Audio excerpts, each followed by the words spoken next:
So with the success of Thunderball, the next James Bond film is very clear of you being You Only Live Twice, came in the year 1967, and was the fifth-led Sean Connery-made film. Welcome back to my series of James Bond reviews, guys. I've been reviewing every single James Bond film leading up to No Time to Die, hopefully this November. I've already discussed Dr. No, From Russia with Love, Goldfinger, and Thunderball. So today we're talking about You Only Live Twice. If you guys saw my video on Thunderball, you know I don't really like that film that much. I think it's okay, but there's a lot of problems with that film in terms of the story and the way the film is paced.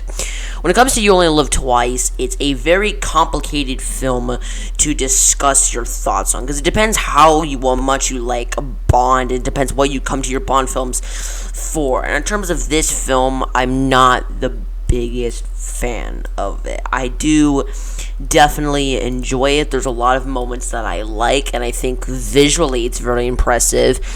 But overall, I'm just not really drawn to it as much as I'm done Goldfinger or some of the newer Bond films. And I think that's one reason, because Sean Connery in this film just looks dead and tired. It looks like he does not want to be in this film, which is a shame, because there's a lot of big spectacle and a lot of big sequences in this film that he should be in awe of. But instead, he's just kind of looking like that, being like, I really don't want to be here. And it takes you out of the film so many times in the sequence, because there's some big, massive set pieces of sequences in this film. And then Sean Connery's just looking there being like, I don't really want to be here. And it takes you out of this film so delicately much, because there's some fantastic moments of action or cinematography or set pieces in it. And Sean Connery just doesn't look like he wants to be there in the slightest, which is a shame. Blofeld in this film, I think, is really good. I don't want to say he's the best, but in terms of performances, he's menacing, he's threatening, he has kind of that. It was actually fun to see Blofeld, even though in Diamonds Are Forever they changed the actor. Everyone else does a really good job. I would say the set design, especially of Blofeld's lair in the third act, I think is amazing. It's big, it's huge, it's humongous. You actually feel the scope and size of this villain base, and I think it's one of the best villain bases in this series. There's some really good action set pieces that get your blood pumping and can really get you in the mood of this film. So if you love great action, this film has that. The score is obviously iconic. But what really lacks with this film, for me anyway, is how absolutely tasteless this film is. It's a very tastelessly dull film from beginning to end. There's nothing really that engaging or really interesting in this film, and that I find to be really disappointing.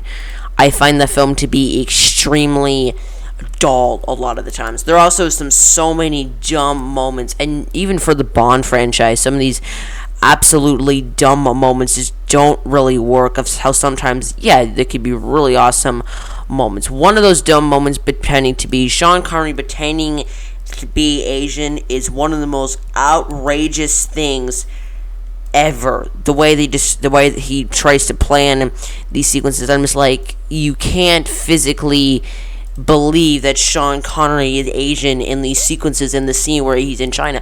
So you can't really do any of that. So it just makes you think, how did they think that was a good idea? Did people think that was going to slide? Or how did they think that was going to work out a lot of the times? And it just makes the film feel very dull and tasteless a lot of the times. Because you're having these great sequences, but then you get to those sequences and it takes you so out of it. Another thing is, there's not really much memorable sequences in this film. It's a very dull film from beginning to end. There's some good moments in this film, I guess. There's some intriguing elements in this film, possibly. Sean Connery just looks like he wants to die through the entire film. And I feel like with Thunderball, they tried to make this film more interesting and more silly, because Thunderball is a very serious film. And in my opinion, it doesn't work in pretty much the slightest of this film.